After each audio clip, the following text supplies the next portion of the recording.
You may have your own ideas about who holds the title of the king of film noir. It's only blackmail, baby, when you're dumb enough to get caught. For me, the undisputed king is Sterling Hayden. Because murder is my business, and midnight is my beat. If you're familiar with Hayden's work in noir, you may be thinking of his roles as Dix Hanley in Asphalt Jungle or Johnny Clay in The Killing. But this video is about a different film. This one is about Naked Alibi, the film that teams Sterling Hayden with Gloria Grahame. As you can imagine, this one is explosive. For many years, this film was considered lost. It was almost a myth in the noir world, until Universal found a negative and struck a new print for TCM's Eddie Muller's Film Noir Festival in 2012. Kino Lorber then went on to release the film on DVD and Blu-ray in 2018. Naked Alibi is the best kind of noir film. It's fast-paced with snappy dialogue. Hey, honey, let me buy you a drink. Yeah, I'll tell him when he comes in. It's got perverse characters, sexy leads, and an easy-to-follow, if loosely plotted story that culminates in a tragic ending.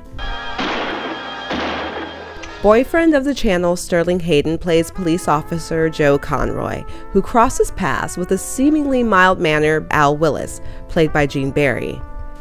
After Willis is arrested for being drunk and disorderly, he's interrogated about a series of robberies. Must have left my wallet at the bar. That's no crime. He insists on his innocence, but he has a violent outburst. Then that gives cops a reason to rough him up. They let him go. Then 3 policemen are murdered.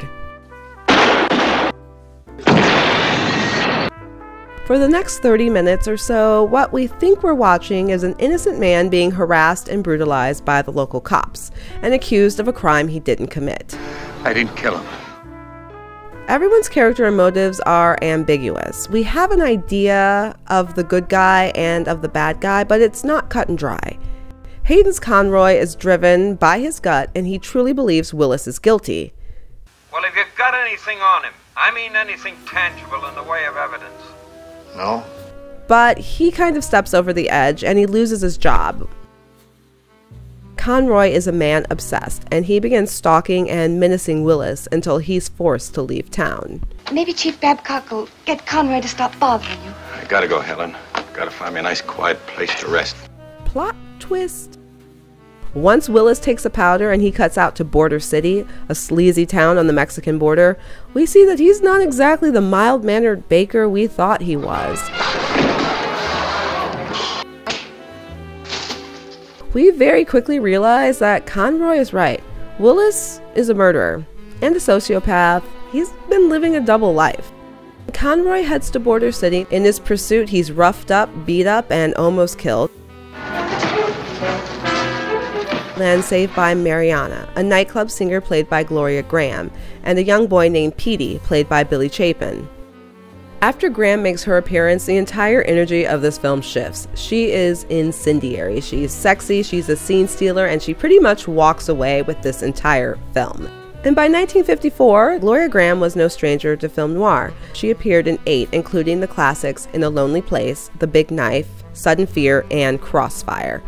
Known for her pouty expression and distinct voice, Don't be too inquisitive. The doctor said no exertion. she could be tough as nails or tragically tender. She really was a very versatile actress, but always there was the sex appeal, which, depending on the role, could be turned up or turned down. And in Naked Alibi, it's turned up to 100. Her Marianna isn't exactly a femme fatale. She's more like a lost and longing soul. She's seductive, nosy, and vulnerable, but she's not out to double-cross or undermine Conroy's mission. In fact, she becomes his unexpected ally. Marianna is in a relationship with Willis, and she has no idea he leads a double life with a wife and child and spends his days icing cakes. How about another flower over here? No. And once again, Gloria's character can't catch a break. Con, let me go. I'm telling you, Al, I don't. Don't let me. No, Al, I don't. That's it. No. In fact, a studio publicity article for the film clarified how much Marianna had to endure by crunching the numbers. It informed readers that the Academy Award-winning actress figured she received a total of 56 kisses and a dozen slaps, most of them real bruisers in Naked Alibi. And most of those blows come from Willis. She's in over her head with him, and his increasingly brutal and unhinged behavior has pushed her closer to Conroy. And Conroy is one of the best Sterling Hayden characters because Hayden's at his best when the roles he plays have an equal measure of toughness and tenderness. In contrast to Gloria Grahame, by 1954, Hayden had only been in 3 film noirs: the highly recommended Crime Wave, the highly skippable Manhandled, and the classic and essential Asphalt Jungle. And the thing about Hayden, as reluctant as he was to be a film star, and as insistent as he was that he was no good at it, he owns those performances in his noir films. Are you a man or what? Trying to jip and double-cross but with no guts for it. Well, with the exception of Manhandled, because that's just a terrible movie. They are arguably his best.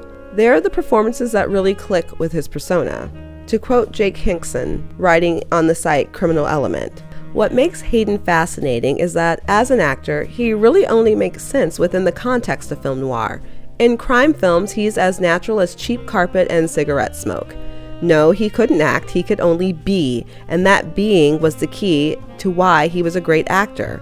Among noir heroes, he may as well be the most intrinsically existential." I have an entire video about Sterling Hayden, so if you want to know more about this infinitely intriguing man, I'll link that in the description below. But getting back to Naked Alibi, together, Graham's Marianna and Hayden's Conroy radiate a steamy yet restrained sexual energy, and combined with the unrelenting violence of this thing, it's not hyperbole to say that it does explode off the screen. Marianna's obviously attracted to Conroy. I mean, can you blame her? He's all big and tall and handsomely haggard. Look, I understand. And this simmering attraction leads to an absolutely unhinged restaurant scene that is equal parts sordid and outrageous. Kiss him. I want to see how you do it. Kiss him. Make love to him like you've been doing all along. I want to see if it's the same way you've been making love to me. Director Jerry Hopper and cinematographer Russell Meddy do the most with the small budget and cheap sets. They give us some great shots and set pieces. Of note are the stalking of Willis by Conroy, the seedy border town at night that heavily foreshadows Meddy's masterful work on Touch of Evil, and they cap the whole thing off with a nighttime rooftop chase and shootout. Critic Bosley Crowther of the New York Times called Naked Alibi a slug-nutty film. Whatever that means, I'm sure it's not a compliment. Ann Hannon, writing in the Bangor Daily News, observed, "This is a fast-paced film which somehow manages to take the usual ingredients of a cops and robbers story and make them seem new and very violent." Ann Hannon and I are on the same page. Naked Alibi is a potboiler and a shocker.